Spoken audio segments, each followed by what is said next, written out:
What a year hating Jews it's been. Welcome to the Oscars, also known as Hollywood's schmaltziest co-op board meeting. The Oscars are a night that celebrates Jewish achievement, not to be confused with the Grammys, which are a night that celebrates Jewish achievement.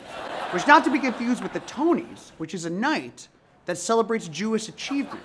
Not to be confused with the Country Music Awards, which is a night that celebrates Goyish achievement. I'm Eitan Levine. I famously host a show called Jewish or Anti-Semitic, where I ask people if stuff is Jewish or is it anti-Semitic. For instance, Christianity, obviously anti-Semitic. The Pope, Jewish. He's an old guy that wears sandals and doesn't pay taxes. That's a Jewish guy. The Joe Rogan Experience, Jewish. Let me tell you right now, I've been to a lot of Shabbat dinners, and every single Shabbat dinner I've ever been to has been two grown men yelling misinformation at each other.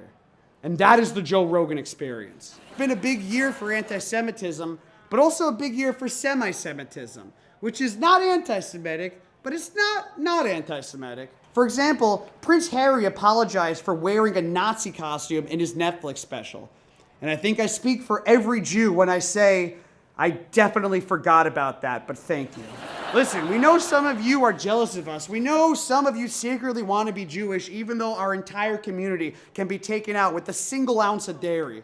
I'm looking at you, George Santos.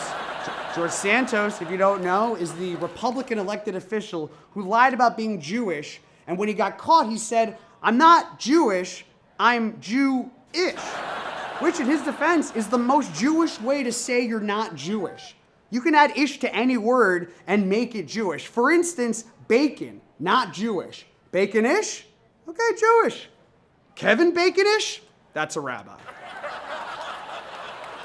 NBA All-Star Kyrie Irving got in trouble for tweeting about a documentary that claimed the Holocaust never happened. And to be fair, the owner of the Brooklyn Nets needs to take some responsibility here. Kyrie is a flat earther, anti-vaxxer, and an anti-Semite. Why would you put him in the middle of Brooklyn? There are so many Jews in Brooklyn, and the flat earth to anti-Semite pipeline, it's the size of an elbow noodle.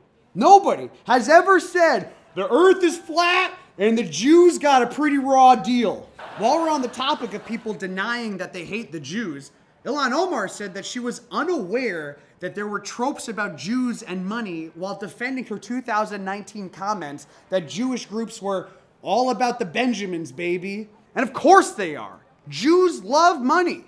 You know who else loves money?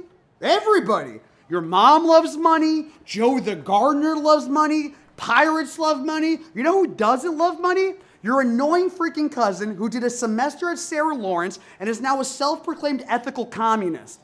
And by the way, she is lying. She loves money. Look, she's wearing a Tiffany bracelet right now.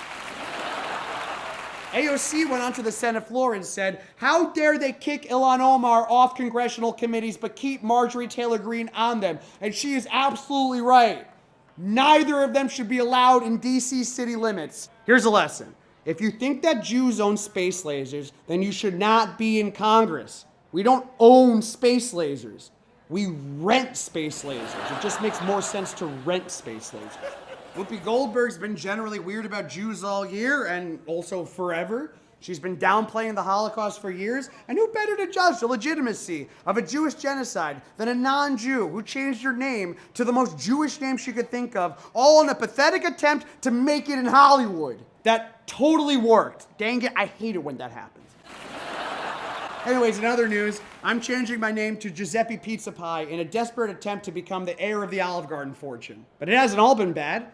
There have been some great Jewish allies this year. For example, the NFL lit a menorah for the first time ever on Sunday Night Football. And thanks to the NFL for solving anti-Semitism, all 3 Jews in the NFL, thank you. And by the way, you can't just throw for anti-Semitism on a thing and expect it to solve anti-Semitism. That would be like making an entirely separate parody Oscars opening monologue to fight anti-Semitism. To be clear, we do rent out space lasers. Go to www.myspacelaser.com for competitive rates. Whatever your space laser needs are, we got you. Oh wait, we're done? Wait, how do I get out of here? Wait, who validates parking, by the way? Also, what is this song? Who wrote this music? It needs more horns or something more upbeat. Also, who came up with the OYscars? What is this?